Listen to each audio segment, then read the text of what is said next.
Today is Thursday, December 5th, 2019. Coming up on Roland Unfiltered, Donald Trump doesn't give a damn about poor kids and those who need food. Of course, this administration, they're cutting benefits in the SNAP program. We'll talk with Congresswoman Marcia Fudge of Ohio. Also, Nancy Pelosi, the Speaker of the House, comes out and says that the Democrats are going to draft impeachment charges against Donald Trump. Republicans are losing their damn minds. We'll show you exactly what Nancy Pelosi had to say. Also, a new report outlines the way black voters are being disenfranchised. In addition to that, a federal judge blasts the attorneys for Florida Governor Ron DeSantis, saying they're trying to run out the clock to keep former felons from being able to vote. I'm going to explain to you exactly what took place. Also, the Senate finally passed the Future Act, a bill that will renew funds to colleges, including HBCUs, and also in our Still Seeking Freedom series, a conversation with Birthright Citizens, a history of race and rights in Antebellum America. And as promised, yes, another crazy-ass white woman acts a fool, and we got the video. It's time to bring the funk on Roland Martin Unfiltered. Let's go. He's got it. Whatever the miss, he's on it. Whatever it is, he's got the scoop, the fact, the fine. And when it breaks, he's right on time, and it's rolling. Best believe he's knowing. Putting it down from sports to news to politics. With entertainment just for kicks, he's rolling. It's on go, y'all. It's Roland Martin, rolling with Roland now. He's funky, he's fresh, he's real, the best, you know he's Roland Martin now.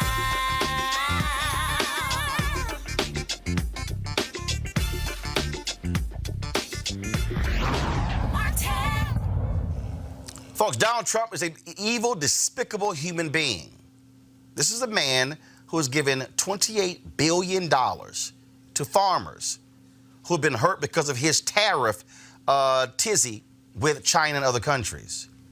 Yet now what he wants to do is cut the food benefits to 700,000 Americans. It's part of the SNAP program called Supplemental Nutrition Assistance Program. Under current rules, people between the ages of 18 and 49 are required to work at least 20 hours a week for more than 3 months over a 36-month period to qualify for food stamps. They want to change that. Joining us right now is Congresswoman Marcia Fudge of Ohio. She is the chair of the House Agricultural Subcommittee on Nutrition Oversight and Department Operations. So, Congresswoman, exactly what is it the Trump folks want to do? They want to change the work requirements? Yes, and thanks for having me on, Roland. You hit the nail on the head. They have spent $28 billion primarily giving money to millionaire farmers, not the poor farmers, the millionaire farmers. And not loans. This is... Absolutely not loans. Welfare. Right. Giving them taxpayer dollars. What they want to do now is to make the work requirements stronger. They want them to work more hours. They want them to prove that they're looking for work. They want to put them in training programs. By the way, I've never known USDA to be an expert at training people for jobs. But they have not, but this is the worst part of it, though, Roland.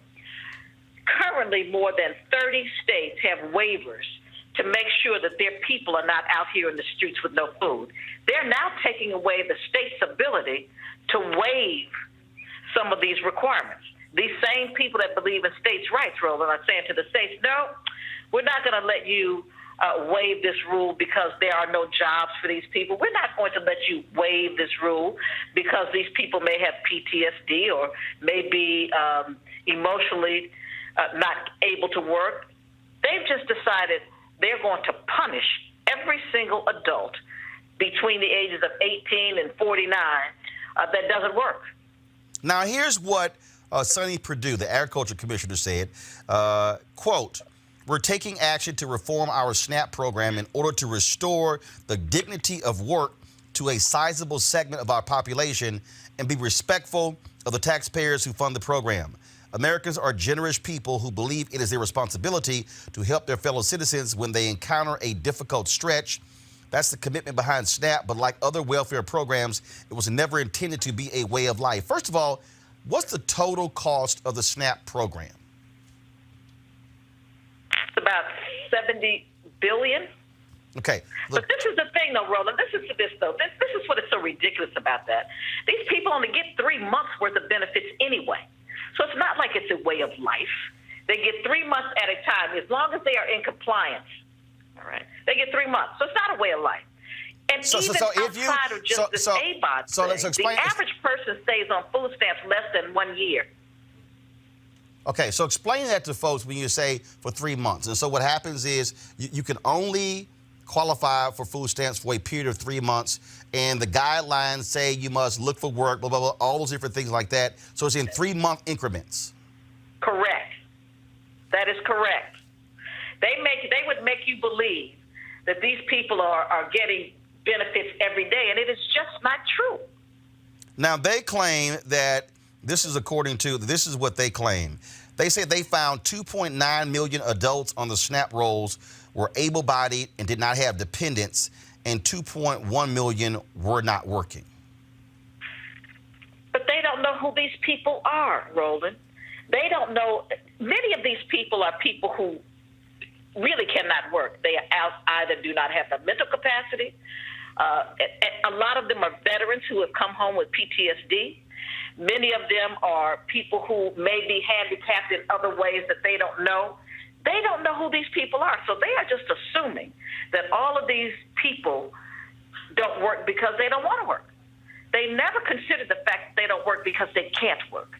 And that's the other fallacy of this whole food stamps program, this whole SNAP, is that most people who are eligible to work and can work do work. There are more people who work on SNAP today than people can even imagine. They need to just stop telling the lie. Here's what's interesting. They have the authority. The Robert Wood Foundation study said that 97% of SNAP participants who will be affected by this live in poverty. 88% have household incomes at or below 50% of the poverty level, or less than $600 a month. Correct. These people are so Trump has given rich ass farmers $28 billion, but they're tripping on folks who are bringing home less than $600 a month. Correct. And to make matters worse, the smaller farmers are experiencing more than 250% increase in bankruptcies. And guess what? They could do better if they continue to bring in food to these people that they're going to take off the food stamps. But the crazy part is many of the people affected are from red states, rural areas. And look, I use the hashtag we tried to tell you anytime Trump does something that's going to affect these people. And this is where I would hope that any Democrat running for office will go to these broke white folks and say, look, these are not just black folks and Latinos who are going to be screwed. It's y'all too. And this is what Reverend Barber's been talking about with the Poor People's Campaign. No question about it. The majority of them are from red states. Congresswoman Marcia Fudge, we surely appreciate it. Thanks a lot. No, thank you for having me. I appreciate you. All right, folks, I want to talk about this with our panel, Dr. Julianne Malveaux. She's economist, president emerita, Bennett College. Also, Dr. Greg Carr, chair, Department of Afro-American Studies, Howard University. And she's supposed to be here talking about voting issues, but I'm like, what the hell? She could talk about this here. Yeah, you can. Yeah, that's right. Thanks, Roland. I mean, look, y'all cover it. Right. Y'all cover this stuff. And so Julie Brown Diana is, of course, the Advancement Project, director of the Advancement Project. I use a hashtag, Julianne, for that reason. And it's like, we tried to tell you. These broke white folks should listen to black people. We told you this man was evil. We told you he didn't give a damn about y'all. He lied to y'all about coal, lied to y'all about these steel plants, lied to y'all about opioids, and now you have these fools who try to make this adjustment. But these are the same people who earlier wanted to actually reduce. They wanted to get rid of food stamps totally and put the food basically in a box and deliver it to the doorstep. Going back to the 1960s when they did that then with food assistance. The thing about it, Roland, is that most of these people who are working, they get food stamps because they are not earning a living wage. If we raise the minimum wage to $15 an hour, some of those people will come off of SNAP. So you have people who are working every day, and they still are getting SNAP. And It's called the working poor. yes. Right. And some of these people are holding two jobs. And, you know, the hook for Sonny Perdue is, well, they don't have any dependents. You know, they don't have kids. They're single people without kids. But, you know, single, may not be single. So you have people who are living together, et cetera. But the bottom line is, as Fudge said, is that this is mean-spirited, ugly, and it's going to affect not only black people, but also white people. It's going to affect poor people. And Reverend Barbara has said that the number of poor people in this country is 140 million, using an alternative measure than the measure that the census uses, talking about the people who are just at the poverty line or a little bit above. So this is going to be far-reaching. They're also, Roland, planning to throw some young people off of school lunches, excuse me. But they're planning to throw young people off school lunches, again, for the same reasons. Their parents work. Well, they have school lunches because they're below the poverty line or at the poverty line. So this is just a scam by 45, and there's so many scams by 45, but nobody seems to want to check him. Also joining us is Eugene Craig, CEO Eugene Craig Organization via Skype. I want to go to you, Eugene. Look, you're a Republican, and this, to me, shows how callous and shameful these people are. We had nearly, $2 or $3 trillion tax cut that benefited rich folks in this country, benefited major corporations. None of those companies did not reinvest that money in their companies, did not increase the pay of workers. They basically did stock buyback, and they said, we ain't building new buildings or putting that money into the workers' pockets. And here you have the targeting of folks over food. Yeah, Really? I mean, this is just the harshness and the cruelty of the Trump administration, right? And this is how dumb this thing is, right? So on one end, the way the food program works is it's literally a double win for the agriculture industry. On one end, they get the direct subsidy. On the other end, the product is being bought by, essentially dollars provided by the federal government. So the federal government is essentially buying the product twice. And what Team Trump is doing here is that they're taking care of farmers, and a lot of times these are farmers that aren't even being affected by the Trump trade war. Soybean farmers. A lot of those payments were going to farmers in the South that whose products aren't necessarily being affected by tariffs from countries that we trade with. But what you're seeing here is Trump doesn't care about poor people. Trump doesn't care about black people. But the issue is that your typical Trump voter who's going to be terribly affected by this is not. They haven't woken up, and maybe now they'll wake up a little bit when they're looking at they can't go and eat because their leader decided that they want them to starve. Judith, I want to read. There was a November 2017 article in Vanity Fair I read a couple of years ago that really explains how ignorant Trump and his people are. To prepare for the go to my iPad, please. To prepare for the transition after the 2016 election, the USDA staff had created elaborate briefings for the incoming Trump administration. The written material alone came with 2,300 pages in 13 volumes. A lot of people who work in the Department of Agriculture grew up on or around farms. They like to think of the Department of Agriculture as a nice, down-to-earth bureaucracy. They consider themselves more bipartisan, less ideological than people at the other federal agencies. Quote, our plan was to be as hospitable as possible, said one of the transition planners. We made sure the office space was gorgeous. To make the Trump people feel at home, the USDA people had set aside the nicest rooms on the top floor of the nicest building with the nicest view of the National Mall. They had fished out of storage the most beautiful photographs from the USDA's impressive collection and hung them on the walls. They had brought in computers and office supplies and organized a bunch of new workstations. When they heard that Joel Leftwich, the guy Trump wanted to lead his USDA transition team, had been a lobbyist for PepsiCo, they brought in a mini fridge stocked with Pepsis. That was just the way they were at the USDA. They didn't think how the fucking people paid to push sugary drinks on American kids be let anywhere near the federal department with the most influence on what American kids eat. Instead, they thought, I hear he's a nice guy. No one showed up that first day after the election or the next. This was strange. The day after he was elected, Obama had sent his people into the USDA, as had Bush. At the end of the second day, the folks at the Department of Agriculture called the White House to ask what was going on. The White House said they'll be here Monday. On Monday morning, they worked themselves up all over again into a welcoming spirit. Again, no one showed. Not that entire week. On November 22nd, Leftwich made a cameo appearance for about an hour. Quote, "We had thought rural America is who got Trump elected, so he'll have to make us a priority." But then nothing happened. The USDA did not respond to questions from Vanity Fair. Wow. They didn't give a damn about these people, Right. and this was the first month of his presidency. Right. I mean, first of all, appointing someone to that position is all about like a friend who needed a job that you were expecting.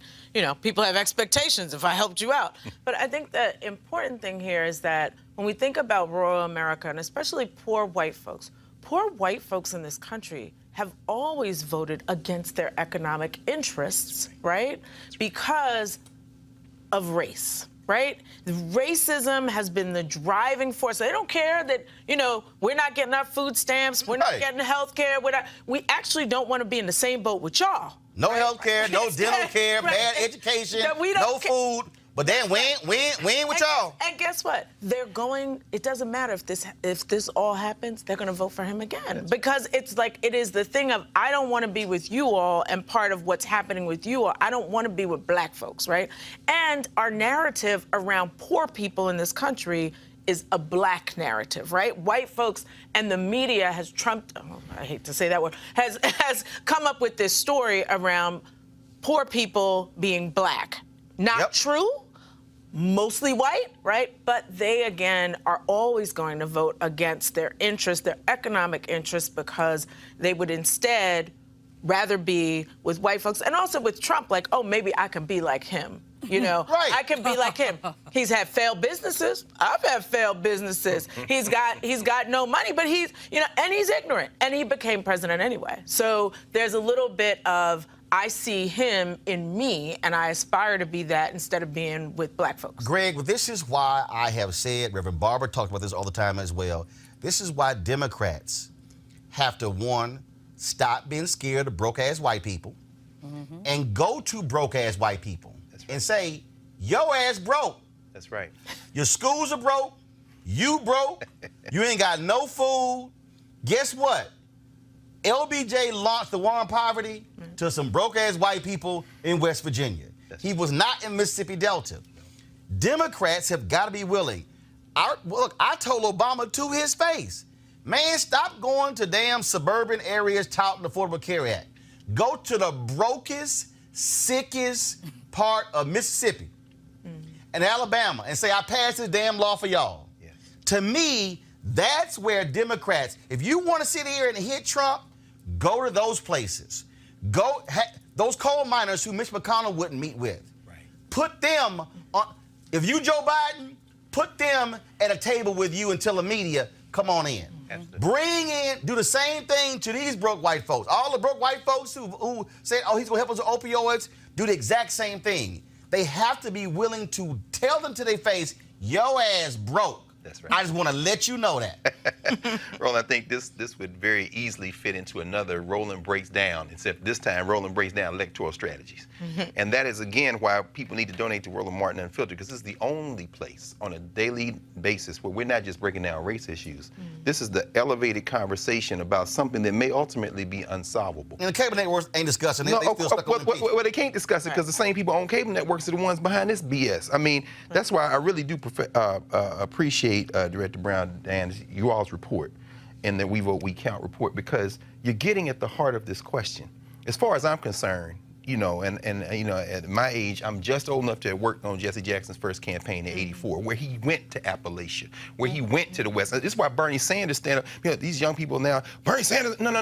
It's been done before. Exactly, many times before. What you say, this is Ron Walters laying this electoral strategy out in the 70s. This is the Congressional Black Caucus from the late '60s. We were just talking about Mervyn Donnelly and before. I mean, this is the whole point. But as far as I'm concerned, and then beginning to read the report, and I can't wait to hear you talk about this, because this is a valiant effort to try to persuade these people to embrace our common humanity. But quite frankly, there is no we in this country. There has never been a we in this country.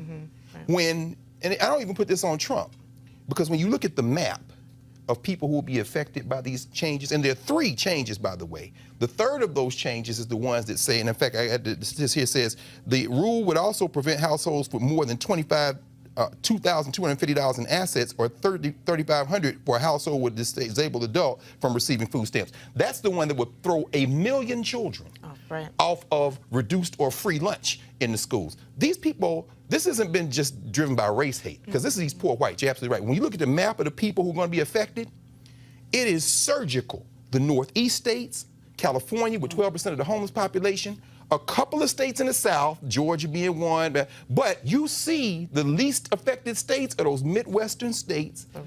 Although people will be affected, clearly this is electoral politics. Oh, look, this is a plutocracy that is trying to break the back of the citizens of this country and drain all the wealth of, like you said, $1.9 trillion tax cut, $1.6 trillion in student debt. Heard Alexandria Ocasio-Cortez on Capitol Hill today, assailing this Steve Mnuchin, another criminal who got away with all kind of stuff out there in California. They are draining the public coffers, and they don't give, not only don't they give a damn about anybody in this country, they are depending on the race hate that you're talking about to allow them to get away with this. And don't forget, the tax cut specifically targeted blue states. That's right. Yep. This does too. And they were public. That's exactly right. It hit hit the blue That's why all Republicans lost in California. That's right. Yeah. Because the people like, oh, y'all asses went along with this? But watch this, Roland. But They didn't, let me just very quick, Junior.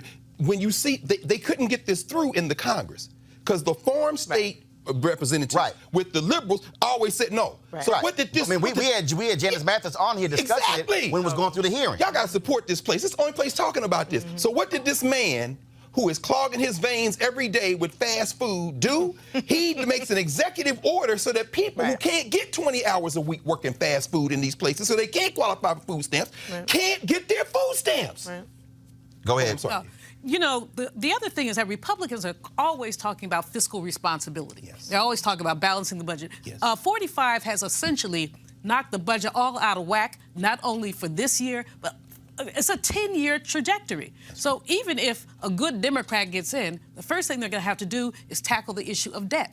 And that means that their hands are going to be tied based on some of the legislation that's passed about how much increase the Pentagon and war should get, based on some of the other things that they've done. So he has really tied the hands of the next administration and the one after that. And they don't give a damn. I mean, let's just be real clear. They don't care.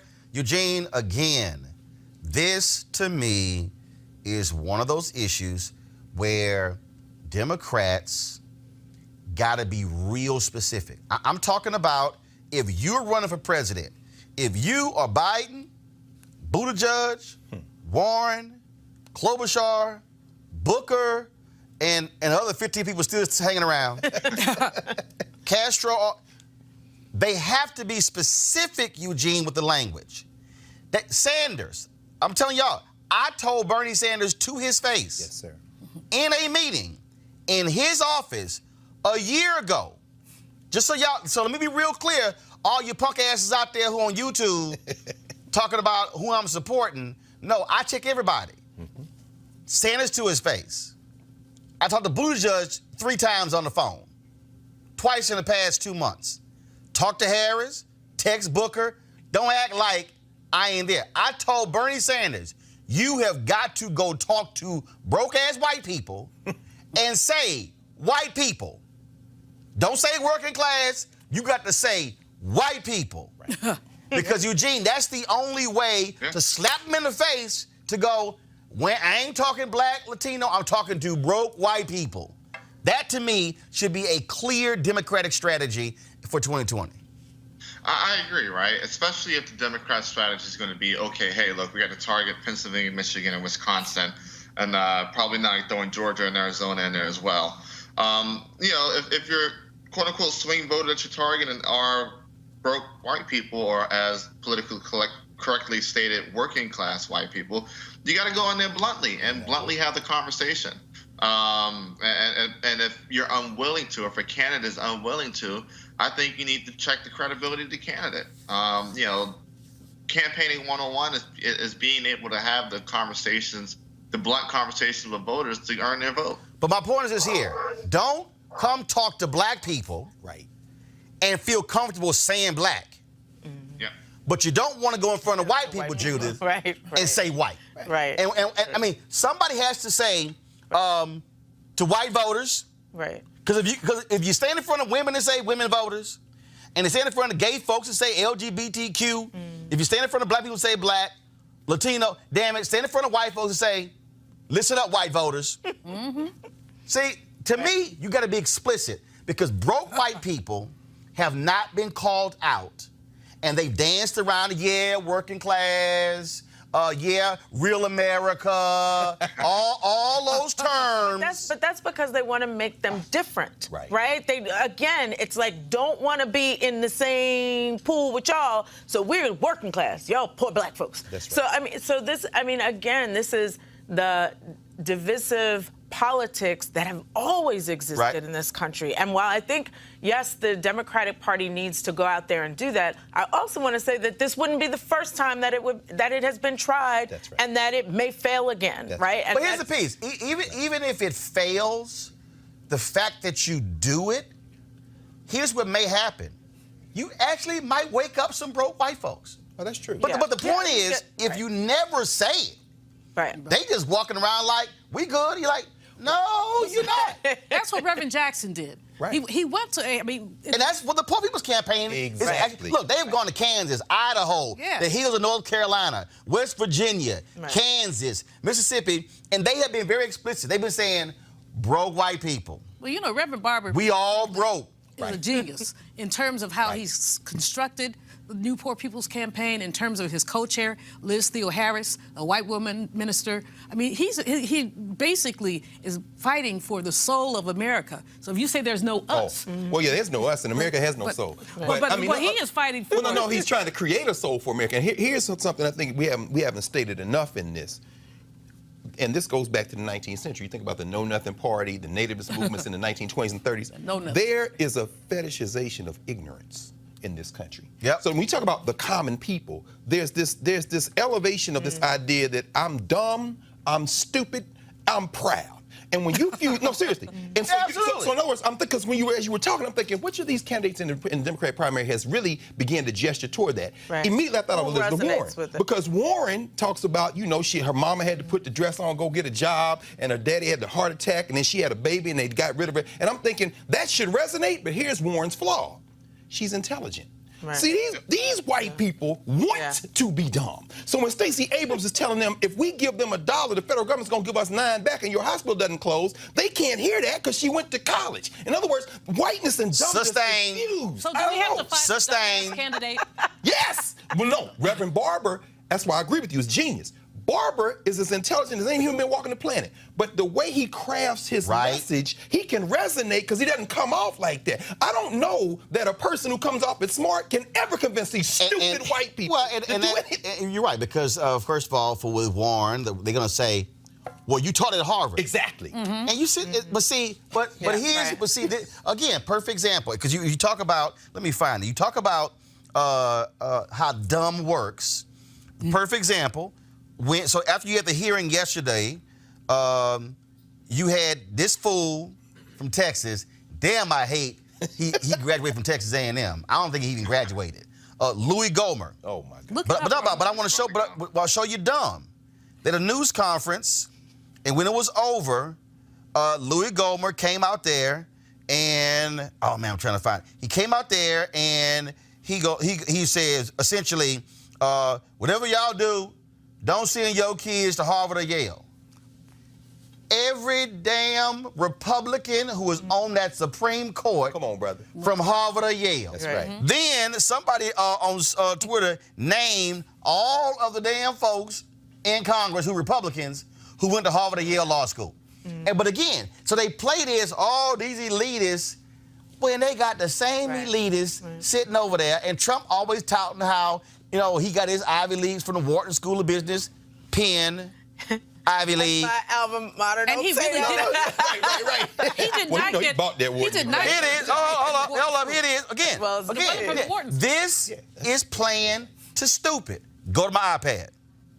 So all I got to say is, if you love America, mamas, don't let your babies grow up to go to Harvard or Stanford Law School. Wow.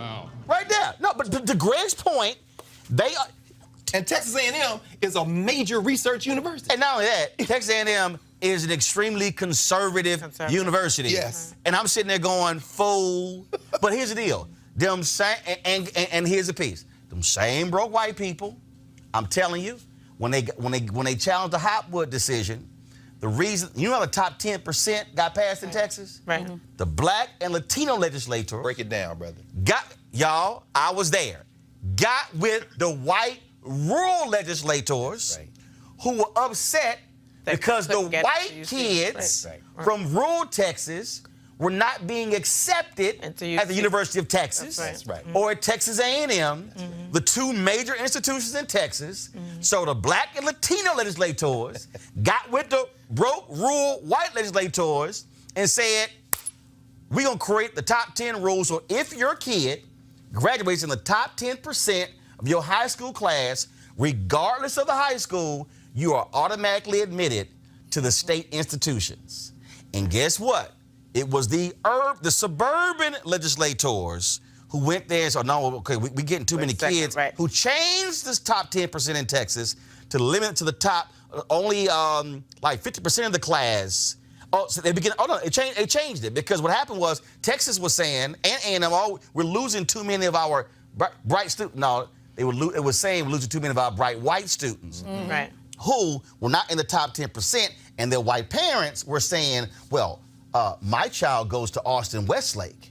And which is more rigorous than O.D. Wyatt, the black high school in Fort Worth. So it's unfair that the valedictorian in O.D. Wyatt automatically get admitted, but my kid doesn't. And that's how they got the rule changed. But the point is, the Black and Latino legislators went to the white folks and said, y'all kids ain't getting in either. That's the point I'm making. You gotta go find that common ground. You gotta go to them and say, you know y'all broke too. You know y'all hungry too. So that's why if I'm a Democrat, I ain't bringing no black or Latino person impacted by SNAP. I'm going to roll up a whole bunch of broke, hungry white people.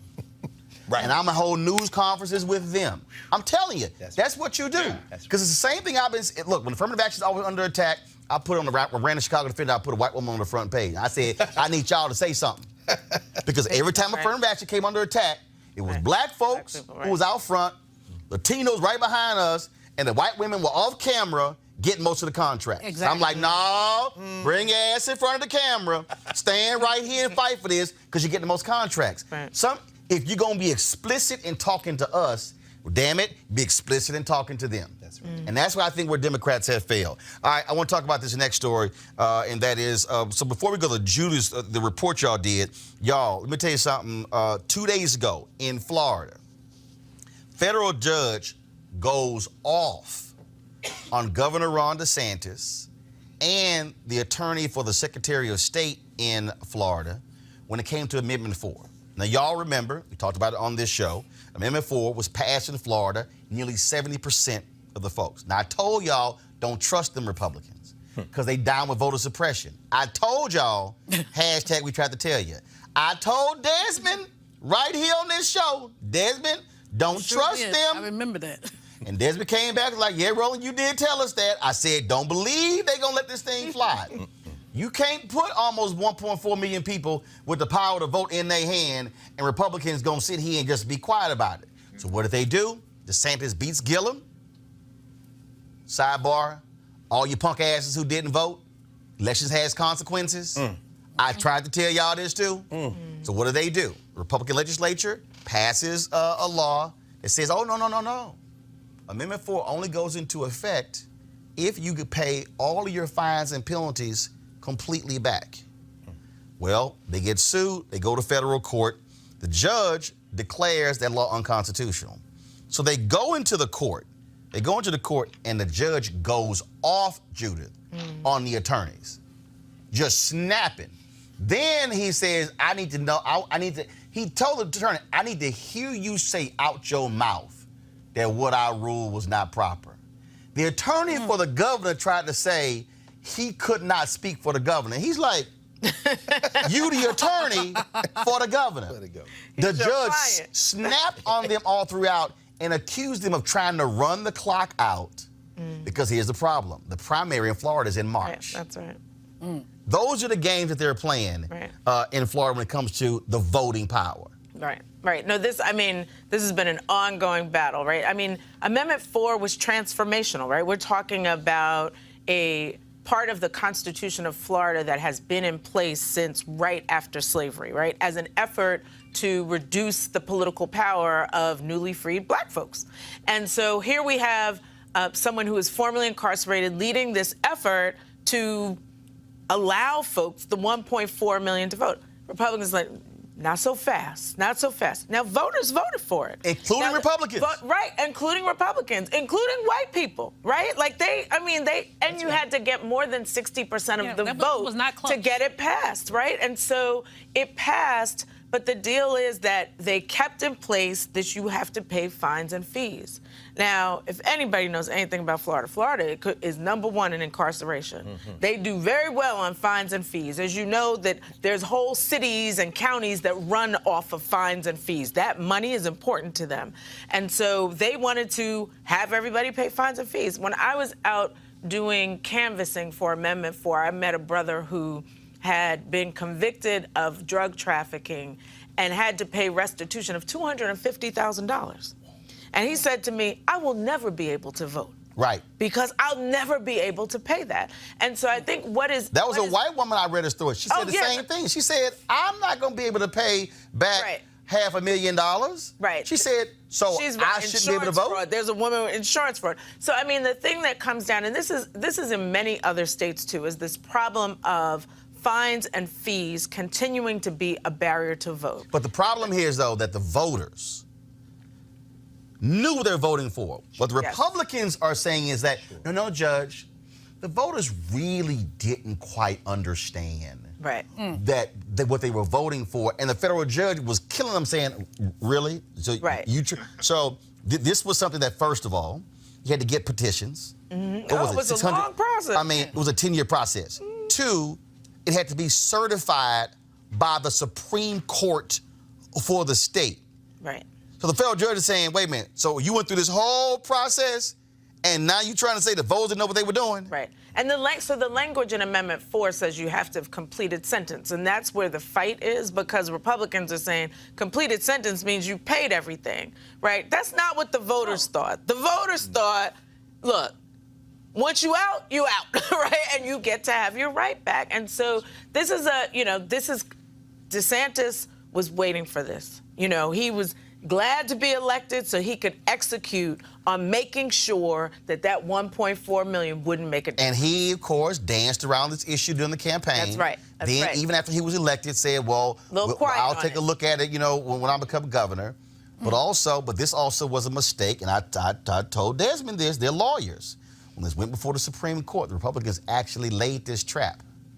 During the hearing before the Supreme Court that certified this, the issue of the fines came up.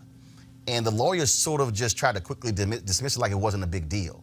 But that's exactly what they're using. And that's why I keep saying, you got to understand what your opponent is doing, the game that they're playing. And the report we're talking about, of course, the Racial Equity Anchor Collaborative, a coalition of national and racial civil rights organizations, released this report called We Vote, We Count. This, Judith, is one of those issues. How Republicans are specifically trying to disenfranchise people of color. We saw the impact in Louisiana. 140,000 formerly incarcerated got their right to vote. John Bel Edwards wins by 40,000 votes in Louisiana. The Democrat who just won in Kentucky says he's going to restore the voting rights to formerly incarcerated in Kentucky. That's going to have an impact as well. What these Republicans are seeing, and this is where they're stuck, because they're out here championing. Van Jones went to CPAC saying, Republicans, y'all leading the effort now on criminal justice reform. But here's the problem here. Okay, they want to, criminal justice reform, but don't want to deal with this other part. That's right. Because this is about power. There you go. About power. Now we can reduce the population in prison because it's going to save us money. But we're not too good on that, giving you back your right to vote. There you go. Because it's a political equation for them. And their political equation is, if we do that, we lose. Even though they got no problem counting prisoners as a part of congressional gerrymandering as well as the census. So it's like, oh, we're going to use these prisoners to get money for our state, but yeah, y'all ain't get that vote when you get out. The 200% compromise. You know, it's like not the 3/5. You took one body from one place, took another place, denied her the right to vote, which meant you made two people against that person. Exactly. It's 200%, not 3/5. It really does hark back to the 3/5 of a person. Yeah. And it harks back to the way that black people have been basically marginalized in terms of elections. The report is a very good report because you have a list of some of the things that people have done to exclude people from the right to vote. And this goes back to Jim Crow. It goes back to grandfather clauses. It goes back to, I mean, my great aunt, she died when she was 102. Mississippi, Moss Point, Mississippi. One time, when she was like in her 40s, she wanted to vote. They made her read some Latin. And she didn't know how to read Latin. So she didn't get to vote. Neither did they. Right. Sure did. You're right. But she used to tell us about that, about all the little tricks. So they started, the sisters who were going. Or poll tax, which is what this is. Right. You know, they started going and studying. Yeah. So they you know. Well, that's Septima Clark. That's Dorothy Cotton. Right. As if you can beat these people because as if there's a common set of rules. That's why I thought this report was so brilliant because you all enumerate every strategy, and then you went out and traveled around the country. New stuff, right? We're not counting bubbles any longer, right? We're not we're not doing the Constitution. That's the Jim Crow stuff has just changed. In fact, go to my iPad. This is from the site WeVoteWeCount.org. To that point, Judith, stories of voter suppression. I was purged from the rolls. First-time voter was denied. He didn't realize. They said, well, you need a voter registration card and an ID. That's voter suppression in Cleveland. Ticketed for putting nonpartisan electoral information on cars. Issues with the address. And look, every time Melick is on here, he wants to deny this. Raynard, that fool, wants to deny this. But any Republican with a brain like Eugene, I'm gonna bring you in right here, understands this. The Republican Party, this is, by design, the strategy of the Republican Party. I don't want to hear that crap that no official vote was taken by the RNC. It is the Republican Party, national and state. It is their strategy to absolutely find legal ways to prevent folks from voting, specifically targeting black people, Latino people, old people, and young people.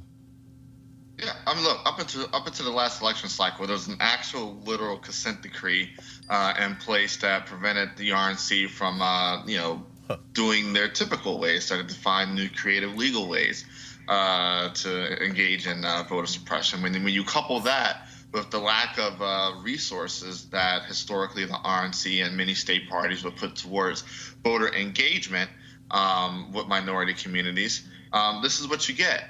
But it's something that's dirty, something that's disgusting. I don't think anyone should lose the right to vote, incarcerated or not. And I don't think purges should ever take place. If I decide not to vote in a couple of elections because I hate my choices, that's my right. You shouldn't go in and try to remove me from the voter rolls, and only for me to find out when I could decide to vote in a particular election. But it's a playbook that's been used time and time again. Now the only issue is that because of the heightened environment that we're in and the activity around getting folk engaged and getting folk registered to vote, it's becoming harder and harder for conservatives and Republicans to engage in voter suppression and denying people the right to vote. So what happens is this: Republicans understand as long as they don't engage, when young people come out and people of color come out, they lose. So they're terrified in Georgia right now. They're terrified in Arizona. They're terrified in Texas. They're terrified to see what Amanda Everest can do if she gets a nomination. And so, that's what's going on. Judith, to the point that Eugene made about that consent decree, when Donna Brazile was chair of the Democratic National Committee. I sued under that consent decree. Sued the RNC under that consent decree. And what happened there was she went to Reince Priebus, who was then chair of the RNC, and said, let's extend this. They would not even answer. So that decree expired after There's a Go ahead. different story. Actually both parties, the DNC and the RNC, actually agreed to get rid of that consent decree. So we started using that consent decree. It's an agreement because the RNC basically had engaged in voter suppression in New Jersey back in the 80s. We actually sued the RNC in like 2011 under that same agreement because they were doing the same thing in Ohio. This was in Ohio. Remember the year that we had the long lines? The next election, we went back and sued them. And the DNC and RNC decided they were going to shut down that way of going at the RNC. They agreed upon it so that no outside parties like us could get involved in their mess. Wow. Okay, so first of all, so the first step they took, this was 2014. The first step they did was that they said to the court, no outside groups can intervene in this case. No, so that's number one. Hold up. We ain't gonna like speed past that. Let's talk about the DNC. No. So what you're saying is, and I told y'all this, and that's tape. I told y'all under President Obama, he didn't give a damn about the Democratic National Committee. Hell no. I told y'all that. Y'all can call it hate, but it's a fact. So what you're saying is, under President Barack Obama, the person who is president, who is over the party, the Democratic National Committee partnered with the Republican National Committee to keep third-party groups from being able to sue other party, because what people don't realize is that the courts have declared that these parties are private. Right.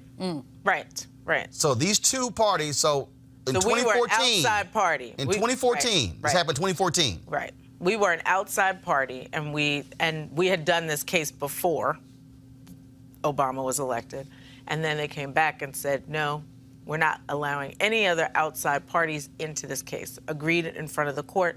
Then they came back and they agreed with the judge, who now has passed away, to actually do away with the consent decree. So now, this was our only way of going at the RNC in a fast way around voter suppression, right? And I'll tell you, I sat through depositions in our case, and the DNC folks were clear, like, they were not going to ask questions. So this was before Obama was elected. They were not going to ask questions about voter suppression. They were just there to hear the questions that we asked. So understand that we may not have, and this is why outside groups like Advancement Project and others are really important. Right. Because we're not dealing with the politics of stuff. That's right. What we're dealing with Y'all is are nonpartisan. Black folks, Latino folks, Come on. Asian folks, Come on. Native American folks, vote. Can we vote? Please. Who That's wins is up to the candidates to make the case to be the one to win. So part of what we did with We Vote, We Count was to make sure that the stories of impacted voters are collected and that people understand that there are new tools for voter suppression, that it's the cutting of polling places, getting rid of polling places like Mount Zion Baptist Church is no longer a polling place all of a sudden. It's also the cutbacks to early voting because Black people have started using early voting as a tool, right? We got in North Carolina, it was documented. Right. Republicans in North Carolina specifically said, when are Black people voting? Right. And they discovered that 70% of African Americans were voting during early election, and most of them were voting during the first week. So that's why they whacked the first week. They go back. They reduced it to one polling location in a whole county for the first 2 or 3 weeks, and then said, we'll add a few more. That's right. That was, and they got busted because they were so dumb, the dumbasses put it in the email. Right. And the federal court, and when they got sued, the federal court. But that's how they get. Native American people, right? Yeah. What did they do to Native American people? They had. Was it in Wyoming? South Dakota.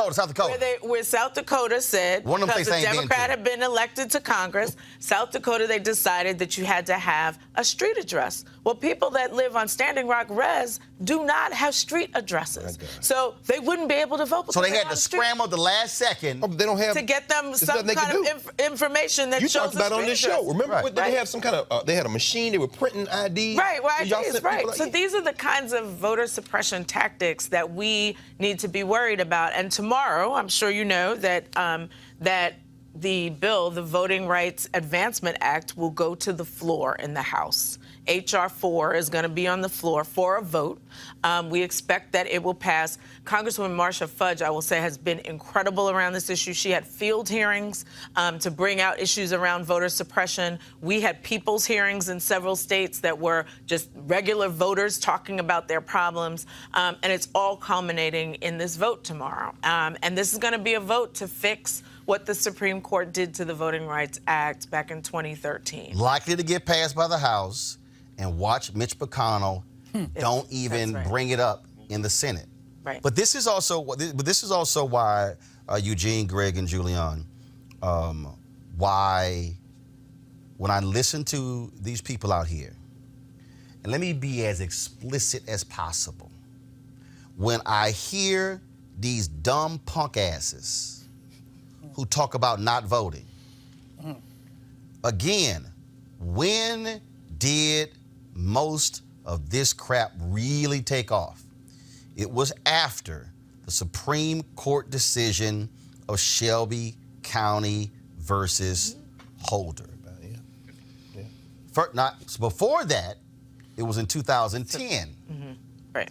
When folks did not vote in 2010 midterms like they did in 2008 to elect Obama. What happened was, I was sitting on the set of CNN. That night, state legislatures flipped. Republicans took control of a number of gubernatorial mansions. And it was at that point, because they saw Black and Latino and young and old turnout in 2008. North Carolina, if you read Reverend Barber's book, The Third Reconstruction, North Carolina was at the bottom of voter turnout prior to 2008. They fought like hell to get people to vote, change the laws. Vaulted to the top percentile of voter turnout. Republicans in North Carolina said, oh, hell no, we got to change this to depress the vote.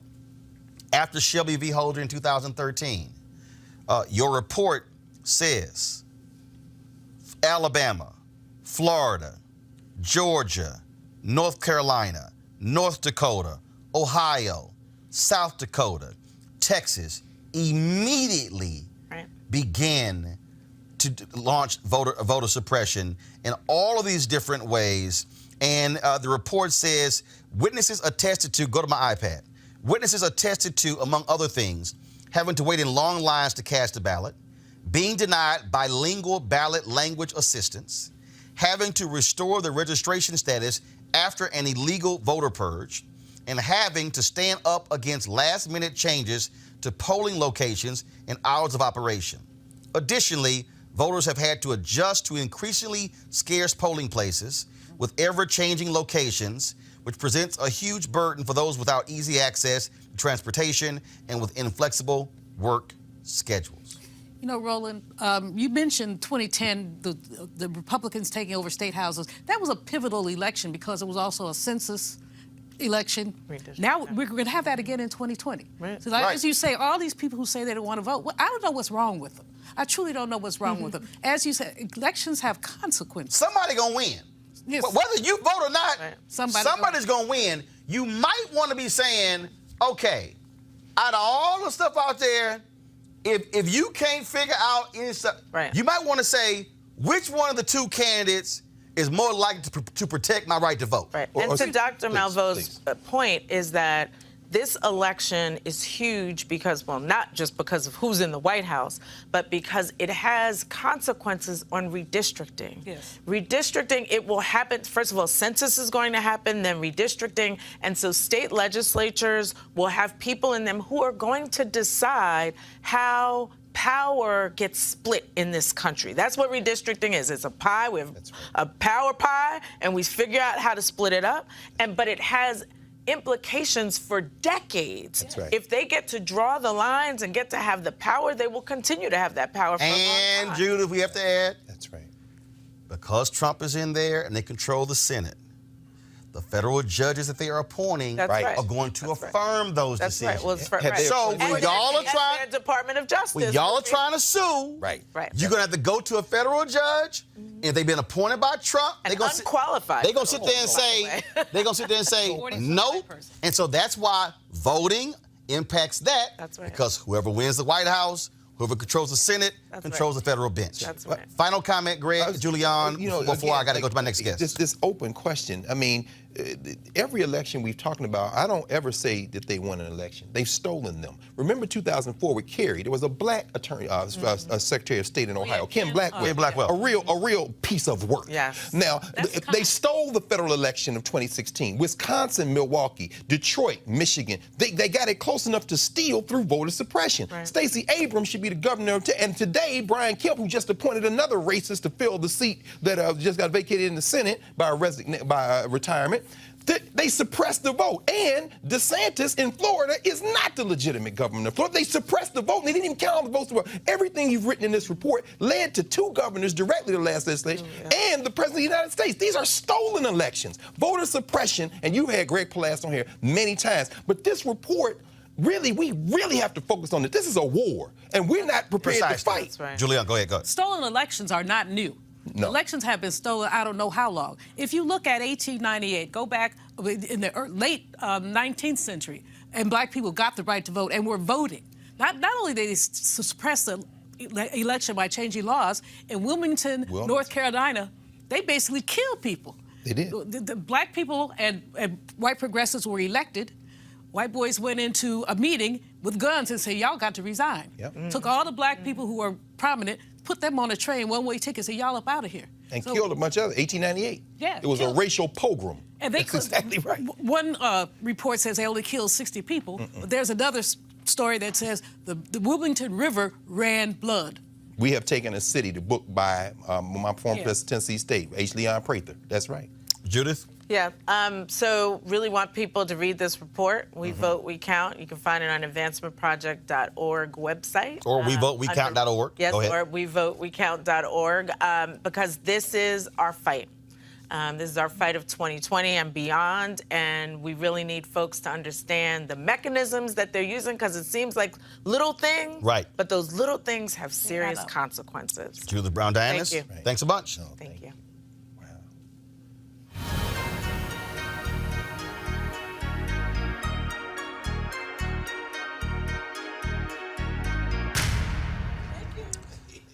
Before the Civil War, colonizers and black laws threatened to deport former slaves born in the United States.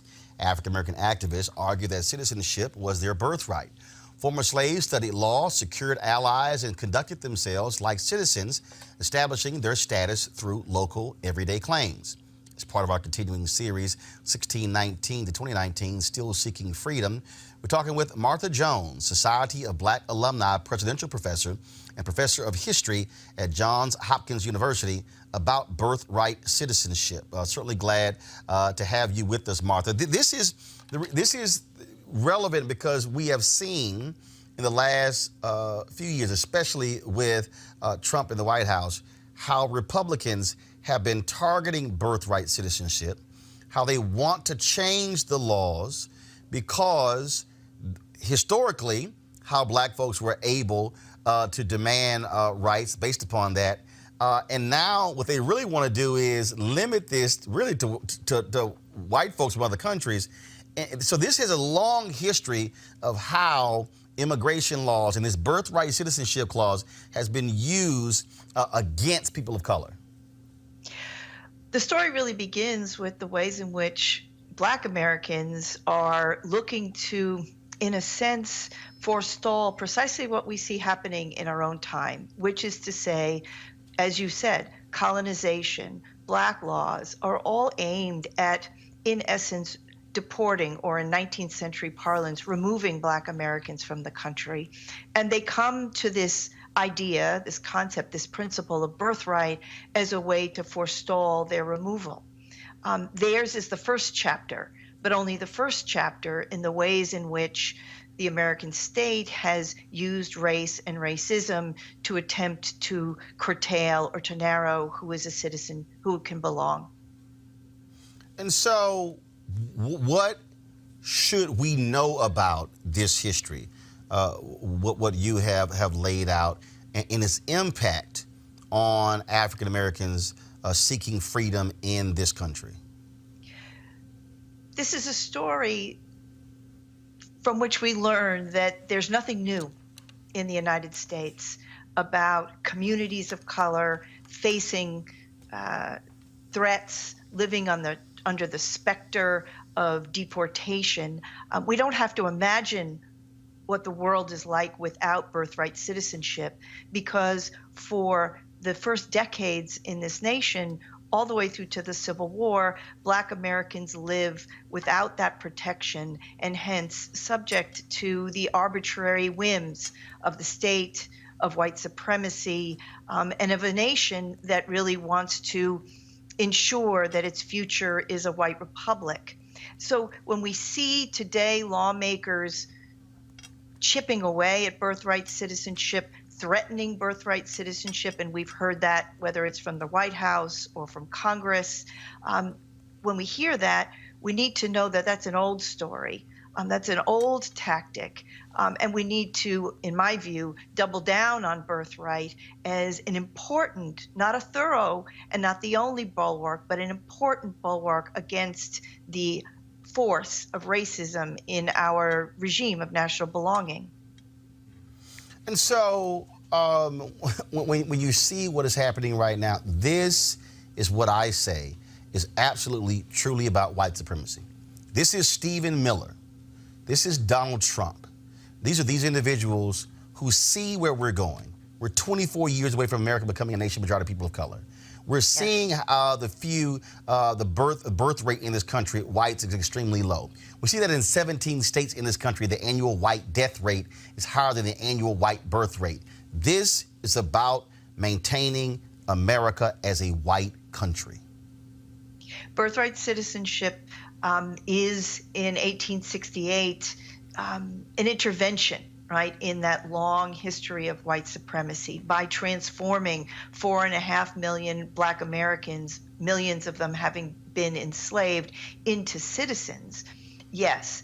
But the thing I want to say to you about your story is that, in fact, this is a 21st century problem that even predates the Trump administration. The noise around challenging, chipping away at, doing away with birthright citizenship really predates the Trump administration. Every year since 2009, Congress has had before it what's termed the Birthright Citizenship Act, which would exempt the children of unauthorized immigrants from birthright citizenship.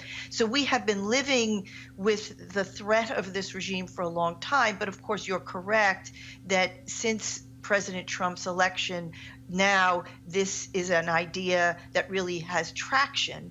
And we're seeing it not yet in the form of an executive order, not yet in the form of an act of Congress, but we know that even today in our midst, there are our friends, our neighbors, our coworkers who carry with them literally reams of paper, knowing that they may be arbitrarily stopped, arbitrarily confronted by immigration officers, and subject to detention as they try and prove the fact of their birth in the United States. So this era has arrived, and we need to be vigilant about the ways in which it is beginning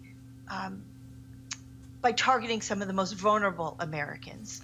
Question, Julian. But we don't know where it ends. Right. Julian, go ahead. What we've seen with immigration laws is a shrinking of the people of color coming in and an expansion of the white people. I forget the congressman who actually said any Irish person who had a high school diploma could come in. But meanwhile, for people from the African continent, from Latin America, had to have more credentials to come in. Do you see much of that in terms of the birthright citizenship?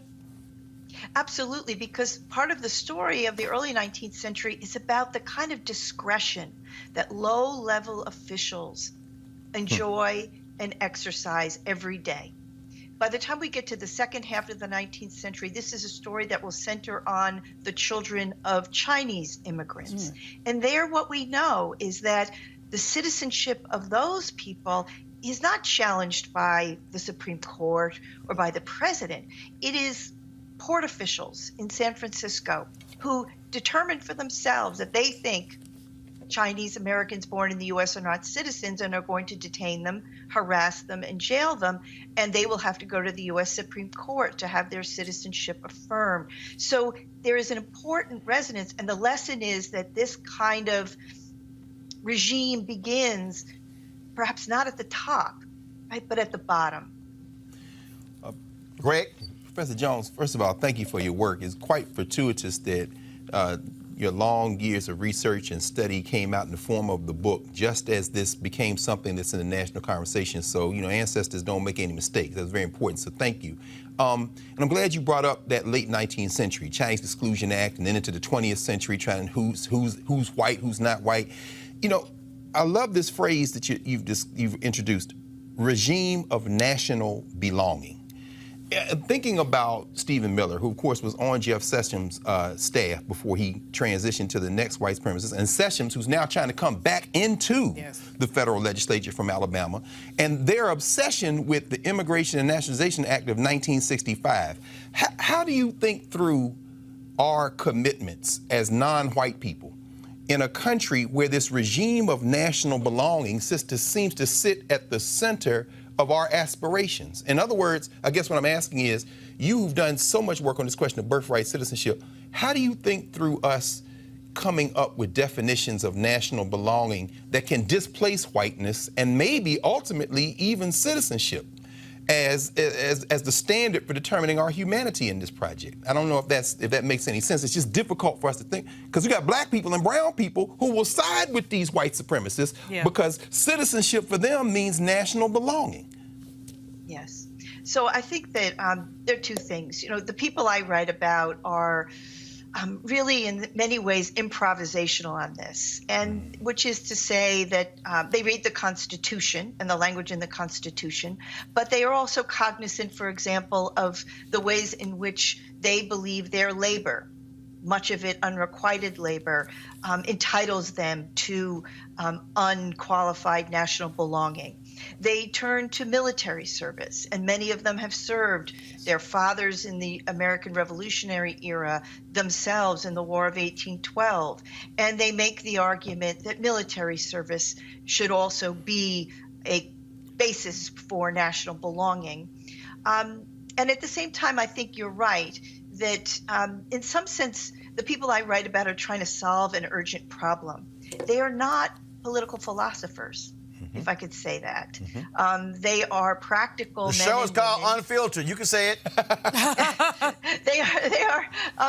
They are practical men and women who are facing a brutal regime and the real threat of being forcibly removed from the United States. And they are prepared to make all of them, in another day and in another time, great lawyers, right? They're prepared to make the argument that will stick. And it turns out in the 19th century, the argument that sticks is one about the Constitution and birthright, and they go with that. In our own time, I don't think that birthright is the answer. That's what, in part, I take from Dr. Carr's comment, that birthright isn't enough. And we live in an era when we have fully available to us a human rights vision that would say, for example, family relations should be part of a regime of rights, of human dignity. And so as we see families separated at the border, as we see children detained separate from their parents, we understand that even 19th century Black Americans understood the pain and the indignity of a state that would interfere with the intimacy of family relations. So there's a great deal more available to us when we pull back, I think, and begin to think about a framework like human rights, like human dignity, which may indeed include a regime that is grounded in labor, that is grounded in birth, that is grounded in military service, but it may expand to many other qualifiers as well. Eugene, you have a question? Yes. Yes. So, there's a big movement now to just end birthright citizenship. How do you see that playing into the end game here? I don't think it's a movement to end birthright citizenship, frankly. What I think it is saber rattling that is trying to condition us so that when birthright is not done away with, but when it is limited by excluding the children of unauthorized immigrants, we will say, well, maybe they weren't quite citizens in the way that I am, born in New York City. That's right. And that is what's going on, right? We are being conditioned. No one is going to countenance or get away with, if you will, abrogating the 14th Amendment. But the narrowing of the interpretation of that amendment is what this moment is about. And they're coming for the children of unauthorized immigrants first and foremost. Martha Jones, Society of Black Alumni, Presidential Professor and Professor of History at Johns Hopkins University. We appreciate it. Thanks a lot. Thanks so much. All right, folks, got to go to a break. We come back. Lord, y'all, impeachment. Speaker Nancy Pelosi makes it perfectly plain. Donald Trump, you effed up. And it's time for you to pay the price. You're watching Roland Martin Unfiltered. Back in a moment. You want to check out Roland Martin Unfiltered? YouTube.com/Roland S. Martin. And subscribe to our YouTube channel. There's only one daily digital show out here that keeps it black and keep it real. It's Roland Martin Unfiltered. See that name right there? Roland Martin Unfiltered. Like, share, and subscribe to our YouTube channel. That's youtube.com/Roland S. Martin. And don't forget to turn on your notifications so when we go live, you'll know it. You want to support Roland Martin Unfiltered? Be sure to join our Bring the Funk fan club. Every dollar that you give to us supports our daily digital show. There's only one daily digital show out here that keeps it black and keep it real. As Roland Martin Unfiltered. Support the Roland Martin Unfiltered daily digital show by going to RolandMartinUnfiltered.com. Our goal is to get 20,000 of our fans contributing $50 each for the whole year. You can make this possible. RolandMartinUnfiltered.com. Fam, it's the holiday season. This is when you think about spending time with your family and friends. This is also when you count your blessings and support those less fortunate. This year, become a holiday hero and change someone's life forever. Right now, hundreds of thousands of Americans are sitting in jail without being convicted of a crime. Why? Because they can't pay their bail. Think about it. If you are arrested for any minor offense and you go to jail, if you don't have the money, you got to stay there until a court date is scheduled. That could be weeks, it could be days, weeks, or even months. Some black folks were there for years. Simply put, America's bail system is broken for people of color. Freedom should be free, folks. That's why the Ebony Foundation is partnered with the Bail Project and is sponsoring the Home by the Holiday campaign. The Bail Project has helped bail out thousands of people over the years, and with your help, they plan to bail out 1,000 people by New Year's Day. What they want you to do is make a donation anywhere from $25, $50 to $50 or more to do so. Now, of course, people of color represents anywhere from 50 to 90% of the jail population across the country. Now, check this out. Without bail, nearly 90% of those charged with misdemeanors plead guilty because they're trying to get out. However, when bail is paid, less than 2% receive a jail sentence. Sometimes justice just need us. If you want to donate, folks, and help the Ebony Foundation, go to homebytheholiday.com. That's homebytheholiday.com. All right, folks, this morning, Nancy Pelosi, Speaker of the House, took to the cameras and made it perfectly clear Donald Trump, he has committed impeachable offenses. It's time for him to be held accountable. In America, no one is above the law. Over the past few weeks, through the Intelligence Committee working with the Foreign Affairs and Oversight Committees, the American people have heard the testimony of truly patriotic career public servants, distinguished diplomats, and decorated war heroes, some of the president's own appointees. The facts are uncontested. The president abused his power for his own personal political benefit at the expense of our national security by withholding military aid and crucial Oval Office meeting in exchange for an announcement of an investigation into his political rival. Yesterday, at the Judiciary Committee, the American people heard testimony from leading American constitutional scholars who illuminated without a doubt that the president's actions are a profound violation of the public trust. The president's actions have seriously violated the Constitution, especially when he says and acts upon the belief. Article 2 says I can do whatever I want. No, his wrongdoing strikes at the very heart of our Constitution, a separation of powers, three co-equal branches, each a check and balance on the other. A republic, if we can keep it, said Benjamin Franklin. Our democracy is what is at stake. The president leaves us no choice but to act because he is trying to corrupt, once again, the election for his own benefit. The president has engaged in abuse of power, undermining our national security and jeopardizing the integrity of our elections. His actions are in defiance of the vision of our founders and the oath of office that he takes to preserve, protect, and defend the Constitution of the United States. Sadly, but with confidence and humility, with allegiance to our founders and a heart full of love for America, today I am asking our chairman to proceed with articles of impeachment. I commend our committee chairs and our members for their somber approach to actions which the president had not made necessary. In signing the Declaration of Independence, our founders invoked a firm reliance on divine providence. Democrats, too, are prayerful, and we will proceed in a manner worthy of our oath of office to support and defend the Constitution of the United States from all enemies, foreign and domestic. So help us God. Eugene, Craig, I want to go to you on this one here. If you listen to Republicans, you listen to most of the folks on the Fox News, they are defending Donald Trump at every turn. They are protecting every lie. They are protecting the legal stuff this man has done. But you got folks like Judge Napolitano, who has said, bottom line is, they've got articles of impeachment. Ken Starr said on the Fox News, it's right there. What is amazing to me is to listen to Republicans try to say, no, because this is just a hoax, it's not right. No, he was really worried about corruption. It's just a damn lie.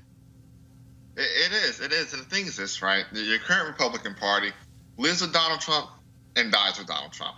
Judge Napolitano is in a unique situation where, he's a former Supreme Court Justice for the state of New Jersey. Ken Starr, somebody that, he was the lead prosecutor for the Clinton impeachment. And so, these are folk that come with actual weight and substance behind them. And also have they also have the independence, the not privilege, but the privilege of independence from Donald Trump. Whereas all the rest of these folk, they're worried about a primary, even though most of their filing deadlines have passed or are coming up. They're worried about, angering Team Trump. They're worried about, being cut off from things. And the thing is this, what's right is right, what's wrong is wrong. I think this is going to define the GOP for at least the next decade. This is the thing, Greg, that has to happen. There are people out there who are saying, you know what, Democrats, you're making a mistake. You're guaranteeing Donald Trump an election. I've heard a lot of people say that. But the reality is this here. You have to do something to deal with this man because he has no morals. None. He has no values. That's right. He has no principles. Right. There is no such thing as boundaries. Right. There's no such thing as a bottom. Right. It doesn't exist. Right. And so he will do more and it will continue. Remember, it was Nancy Pelosi who said, Trump is going to impeach himself. And folks are like, what the hell is she talking about? Because remember, initially it was the election, asking Russia, hey, find those emails. That's breaking the law, asking a foreign entity to assist in the election. Then we, of course, had the Mueller report, firing Comey, obstructing justice, sending Corey Lewandowski over there to fire him, trying to get Don McGahn. He obstructed justice. Then you have the obstruction of justice. No, we ain't complying with no subpoenas. Today, his lawyers have gone to the Supreme Court saying, I should not have to turn over my tax records to Congress, even though the law says. The law, brother. The law says that that Congress can request the tax records of any American. That's right. That's the law. He is saying, hell no, I'm above the law. There you go.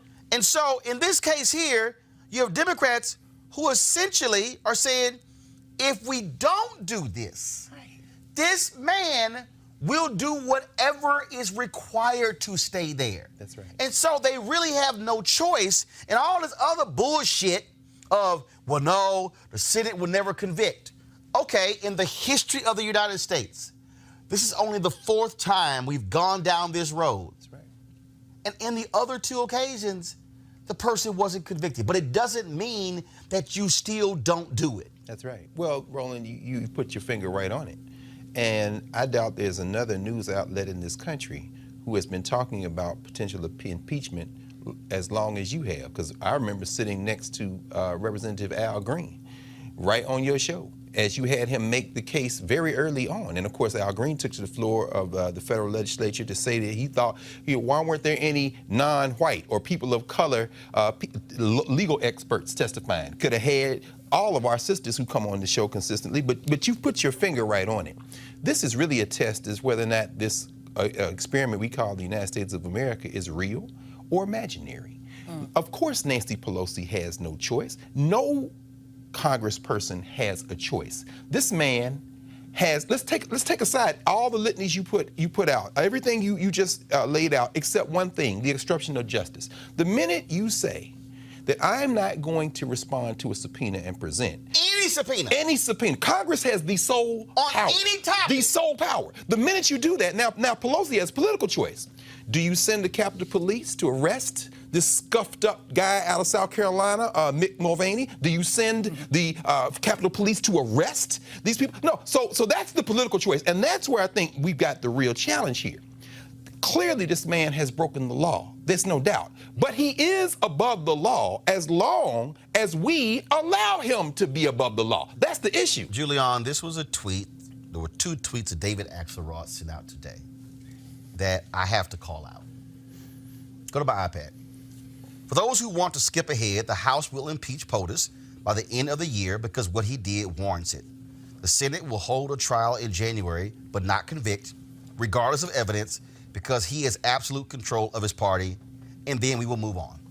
His second tweet was, impeachment will eclipse all for the next 7 weeks, and then it will recede, and the other events will supersede it as the election year moves on. Here's the problem I have with that. One, is it correct? Yes. But the problem I have with that is that far too many TV anchors and commentators and columnists and political contributors, they have treated this like it's a game. Mm-hmm. That's right. They have reduced this thing to this, look, what's the big deal? I mean, okay, look, Senate's not going to convict. Why are you wasting your time? The problem here is, and then you hear, of course, Republicans say, well, you've got to have overwhelming bipartisan support, and it doesn't exist, so therefore you shouldn't do it. Well, first of all, impeachment design is a political process. Yes. It's not a criminal process. It's a political process. The issue here, as I said, if you don't go down this path, what you're saying to Donald Trump and any future president, you can do what the hell you want. That's right. That's exactly it. You can lie, Cheat, you can blow steal. us off, you can cheat, you can do whatever. You have absolutely no need to listen to anybody. There's no such thing as 3 branches of government. That's right, brother. We don't even exist. So just go ahead on, King President. They have no choice but to do it because it is the right thing, the honorable thing, and it is the proper thing and the constitutional thing to do. And the necessary thing to do. They must do it. He has broken so many laws. He has been so, the whole thing about ignoring a subpoena, nobody does that. But he has done, as I said, whatever he wants to. King Trump. So Nancy Pelosi has been very considered about this. She didn't jump on the impeachment bandwagon right away. Congressman Al Green, on the other hand, I think as soon as he got there, Day one, he said he wanted to impeach. Now I think that was a little rushed, but I think the Muslim ban. Well, no. But remember, he said from day one, impeachment Because, see, this is, it wasn't rushed. Here's why. No, break it down. Remember, break it down. It was, Representative Al Green said it was based upon his election conduct. Remember. That's right. The moment Trump stood at that podium and said, Russia, if you're listening. That's right. Go get those 30,000 emails. That's right. He broke the law. Broke the law. So Green was absolutely correct. The law says you cannot ask for a foreign help in an election. That's it. So when people criticize him and Congresswoman Maxine Waters and the freshman members of Congress, Ocasio-Cortez, Ilhan Omar, Ayanna Pressley, Rashida Tlaib, that's why they were calling for it. So he actually did it before he became president. That's right. And continued it after becoming president. That's right. And now, so it's just like that's and right. something, Comey, now Ukraine, that's what it's all about. And if it's a patriot, call them patriots. That's right. They are patriots. That's I mean, right. Basically, if there's such a thing. If the Constitution has any meaning at all, he needs to be impeached. Come on, Doc. It doesn't matter whether the Senate fails to convict him. That's right. It really doesn't. He, first of all, goes down in history as one of 4 presidents who's been impeached. I'm sure he doesn't care, but he goes down in history for that. Secondly, the next president who tries to mess like that knows that Congress is not going to put up with that. Well, no, Dr. Balbo, actually, you made a very important point, and this is where Jim Jordan, who, of course, has no shame, people crying to him because they being sexually abused at Ohio State, and he turns a blind eye. This is where Louis Gohmert, this is where that fool out of Georgia that got blistered by the law professor from Stanford yesterday, this is where they all are clear. What you're articulating presumes there's the United States. They know, no, seriously, or that there's a standard of truth that binds to it. Their strategy now is to say, we don't care about truth. We don't care. This is why I say this is the party none of it matters. We have the votes and we will run this till the wheels fall. Their defense of Trump is, yeah, he did it, but we're with him. And so as long as we kind of make this about the truth and the Constitution and standards, we are playing into the hands of people who have now had a strategy of we don't care about nothing but winning. And Russia, we with Russia too if we win. And Julian, the mistake that we also make, again, I don't care if you're Democrat or Republican, the mistake that we make on the Clinton deal, somebody just posted this on YouTube. Clinton was impeached for sex. No, it's not true. Come on. Perjury. He was impeached for perjury. That's right. He lied. Right. That's why he was impeached. Now, he lied about sex, but he lied. But he lied. So the point there is, you as the President of the United States, you do not have the right to lie to Congress. You must cooperate with Congress. Unless you don't. Even Richard Nixon. Even Richard Nixon cooperated with Congress. Now, it took him a while, but he did cooperate. Why did he die? Why do you think he did? Do you think he cooperated with Congress because ultimately he believed in something beyond his personal power grade? Who? Like the United States? Nixon. No. Remember, he cooperated with Congress to a certain extent. When he said, I will not turn over my tapes. That's right. Then Congress said, oh, no, we will compel you. Then he sued the Supreme Court. Unanimously said, no, hell no. You got to turn the tapes over. And he knew game was over and resigned. Oh, because he knew the moment he turned those tapes over. It's interesting, Roland, because remember in that whole Saturday Night Massacre business, eventually he went through till he found an attorney general and people in the Department of Justice who would back him. In that conversation with William Rehnquist and Robert Bork. Now, Rehnquist's old law clerk is the Supreme Court Chief Justice, John Roberts. John Roberts is going to have a decision to make. First of all, they should not be in court trying to argue that these subpoenas should stick. Why? These are 3 separate branches of government. The judiciary has nothing to do with this legislation. So John Roberts will have to make a decision about that. And matter of fact, and watch this here, watch this, folks. Watch to see if the Supreme Court has the guts. That's right. To stand up for the integrity of the court. That's right. If the Supreme Court actually was a body of integrity, it would be a unanimous 9-0 decision. That is exactly right. That Trump must listen and must comply for Congress because that's the law. That's exactly. I need y'all to hear me. You'll see it before that. Eugene, that's the piece. You'll go ahead. Before that one, this tax return issue. No. That's what I'm talking about. And what I'm talking about is, I'm talking about on the tax return deal. If the Supreme Court if they are not unanimous, that means that this Supreme Court, this conservative-leaning Supreme Court, has decided we are a political body That's right. and not a nonpartisan judicial body. That's it. The most recent. Julian, then Eugene, then I got to go to 2 more real things before I go, because I'm over time. Go. These Republicans testified that they were strict constructionists, that they believed the Constitution as it was written.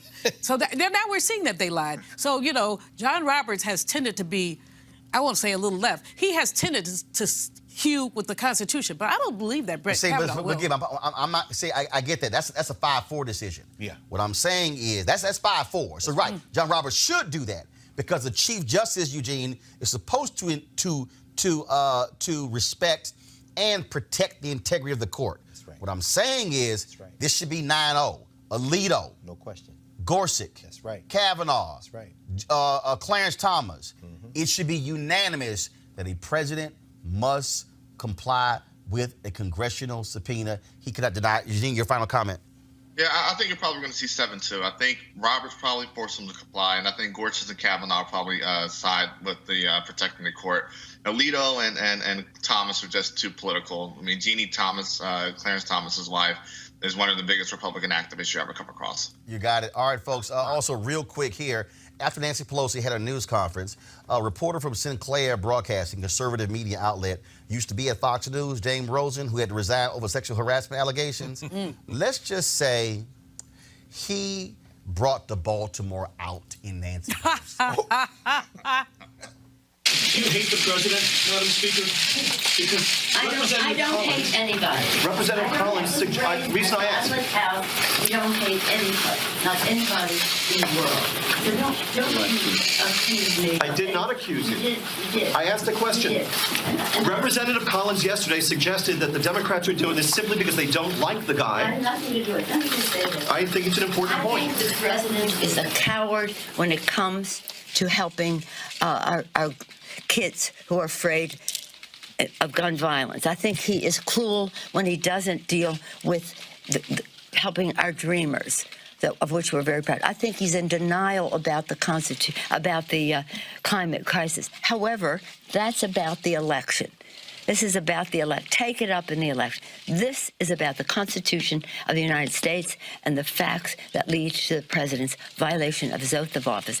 And as a Catholic, I resent your using the word hate in a sentence that addresses me. I don't hate anyone. I was raised in a way that is a heart full of love, and always prayed for the president. And I still pray for the president. I pray for the president all the time. So don't mess with me when it comes to words like that. And then walk the hell off. That's called mic drop. Yes, sir. All right, y'all, real quick. Today, the U.S. Senate passed the Future Act, which will renew funding for HBCUs that lapsed on September 30th. The Future Act will give $255 million in federal funding for HBCUs and minority-serving institutions. This includes 5 HBCUs in Virginia. The move is being applauded by the Thurgood Marshall College Fund, the nation's largest organization exclusively representing the Black college community. All right, before we go, y'all know what time it is. No charcoal grills are allowed. I'm white. I got you, huh? Illegally selling water without a permit On my property. Whoa! Hey! You don't live here. I'm uncomfortable. All right, folks. This ignorant-ass white woman lost her mind in Montgomery County, Maryland. She was that close to getting her ass whooped. Rotate. White people are crazy as fuck. Can you see her? Do y'all see her? Do y'all really see her? Like, so if I beat her ass, then what? If I knock her ass out, you have 3 seconds to get out of my way. I'm gonna beat the shit out of you. Move out of the way. 1. Anna, please. Tell her to move. I'm gonna whoop your grandmother's ass. 2. Can you please move, please? Anna, please. Can you move, ma'am? No, I'm not. I'm not Can letting you you in this move? building. Can Who are you move? talking to on that phone? Is it a resident of this recording. building? Is it a resident of this building? Here's an old ass woman, guys. Tell your Nana to get her ass out of the way. Nana, please. Fuck out of the way, dumb bitch. Fuck you, bitch. You're gonna go in and rob somebody? Do you hear her?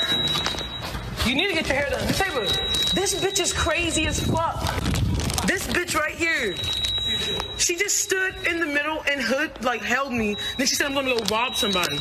You racist, dirty, nasty ass fuck. Okay. Here's what I'm still just... She was preventing her from leaving. That's false imprisonment. I'm telling y'all. Luckily, that sister was holding the phone. I think, Roland, that this might be the closest you've come in this beautiful segment you do all the time. Was that the closest you've come in the ones you've shown to getting their ass beat? No, that actually happened. What happened was a white homeless dude rolled up on a brother who worked at FedEx in Seattle and accosted the brother. The brother knocked his ass out, and the white boy died. Whoa. No, he had some condition or whatever, but the brother knocked his ass out cold. Damn. He died. Eugene, I'm telling you, I remember it. I keep telling, they ain't pressed charges against him because he was like, he said self-defense. But this white woman is blocking the sister from leaving a building where she lives. You should have knocked her out. I'm at the point, knock her out. Look, it went beyond just words, right? There's actual physical contact there. I'm no lawyer, but I could get to play one on this show on occasion. So that looks like it would be assault in Maryland, probably in the second degree. And so I think you probably there's no self-defense law in Maryland, but I think there's a good argument that could be made that hey, that was my only way out. Julian, when you had the white boy who worked at YouTube or Google, one of them. And remember, his kid was like, Daddy, let's go. Same thing. The grandchild was like, come on. And that's why she's like, you better listen to your grandchild. I mean, the little children are seeing, hey, your old ass racist, let them go. Well, that's the beauty of this is that she's a racist, you know what, but her grandchild gets it. So as he grows up, perhaps he'll keep that consciousness. But, if I was I'm too old. I was going to say if I was that sister, I'd have beat her butt too. But no, your ass, you would have done that. Don't even try to front him. I'm too old. Damn well you would have done that. Keep that damn well. Greg, I keep, brother. I'm telling you, I keep telling people, brother, black people are not going to continue to be, I'm gonna pray for you and be nice, I'm gonna be calm. I'm telling you, I'm warning y'all, somebody's white gonna get killed. Oh, no question. They're gonna get their ass whooped, beat down viciously, and people gonna be saying, why'd you have to do that? Because we have done this now, I swear, 20, 30 times. That's crazy. No, I mean, and for viewers around the country and around the world who will be watching this, Montgomery County, that's really D.C. I mean, that's Silver Spring, Maryland. I'm trying to figure out whether that, because, that's right across the D.C. line. We could throw a rock and hit it from here. It's Ward 9. No question, it really is. So, no, but the point you've been raising over and over again, Roland, in this space, somebody, they're going to try to write one in a minute. And that girl was smiling the whole time, the young sister. She was in other words, you could tell that she had managed it, but if she had turned around the clock, and that grandbaby was trying to save her Nana, please. I'm telling y'all, y'all until these white folks stop detaining black people, stop blocking people from leaving their own damn building. That's right. Stop asking them who they visiting. Stop asking them, do you live here taking the trash out? We got the one we gonna show you tomorrow is the white woman who jammed up a brother delivering packages. I'm telling y'all, he was UPS or something? Don't matter. In a uniform. No. OMG. No. Delivering packages. Come on, man. And backed off when the white UPS guy said, no, he worked with me. I'm trying to tell y'all, I am not She would never get another package again. Condoning it, but I'm trying to tell y'all, black people are not going to play this. No. And I'm just warning y'all right now. So when it happens, y'all going to say, Roland, you called it. All right, folks, we appreciate it. Everybody who's on the show. Eugene, thanks a bunch. Greg, thanks a bunch. Julian, we appreciate it. Folks, please, this is why you got to support this show. Yes. Because we're dealing with stuff these networks don't want to talk about. Right. I tell you, I worked at CNN. These networks are going to deal with voter suppression in October of 2020. Mm-hmm. After the deadlines have already passed, after people have already voted early. I'm trying to tell y'all, I told them when I was there, I'm like, why are we discussing this in late 2012? I won the NABJ Journalist of the Year Award in 2013 because of my coverage for voter suppression. I'm telling y'all, we cannot wait, and we're not going to do it, so we need you to support this show because we are talking about this stuff. Yes. I guarantee you the other networks not going to have Judith Brown Dianis on for 40 minutes talking about voter suppression. They might have her on for 5 or 6. Might. You might see her on Joanne Reed's show this weekend. But I'm telling you what's going on. We have to have independent, black-owned media that's accountable to black people. Otherwise, we're going to be sitting here saying, man, we didn't know that. We didn't know that.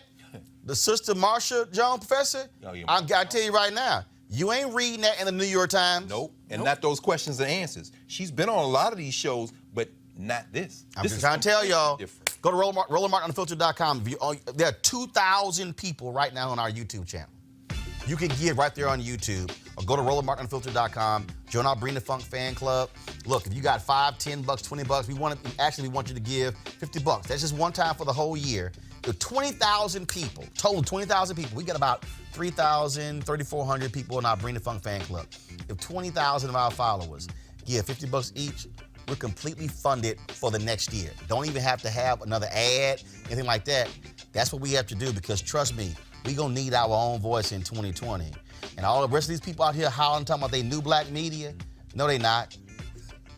Yeah, I said it, and I don't give a damn if y'all tweet them. They ain't new black media, because guess what? They're not on 5 days a week.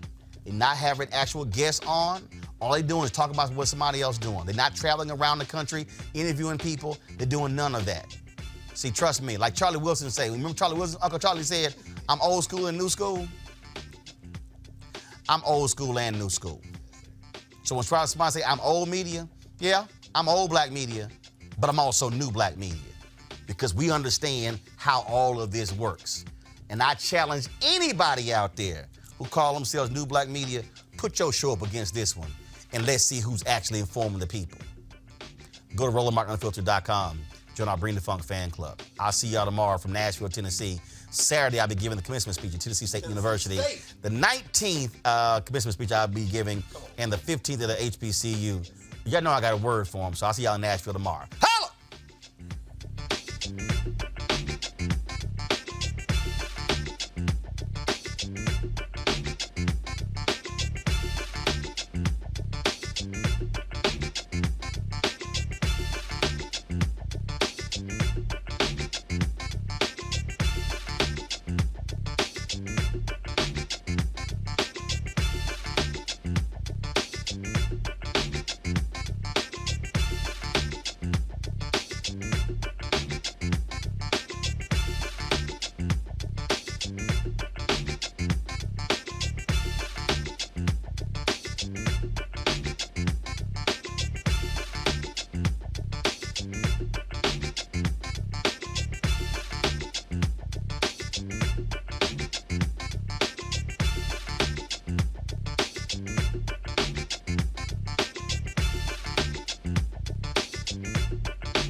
You want to check out Roland Martin Unfiltered?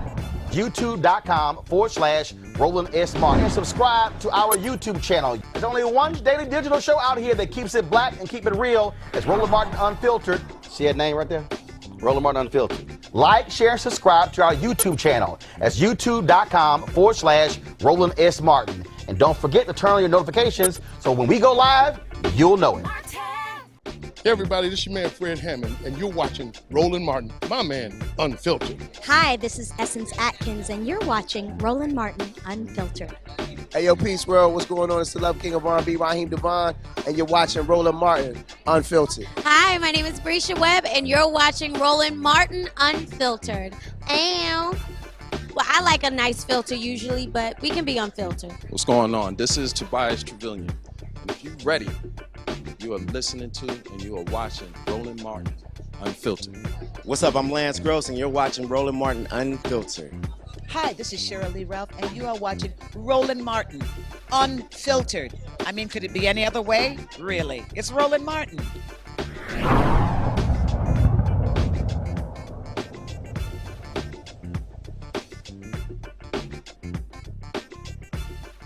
You want to support Roland Martin Unfiltered? Be sure to join our Bring the Funk fan club. Every dollar that you give to us supports our daily digital show. There's only one daily digital show out here that keeps it black and keep it real. It's Roland Martin Unfiltered. Support the Roland Martin Unfiltered daily digital show by going to RolandMartinUnfiltered.com. Our goal is to get 20,000 of our fans contributing $50 each for the whole year. You can make this possible. RolandMartinUnfiltered.com. Hey fam, want to check out Roland Martin Unfiltered, the blackest show on all of digital, cable, and broadcast. Check out our audio podcast. There's only one daily digital show out here that keeps it black and keep it real. It's Roland Martin Unfiltered. Press play.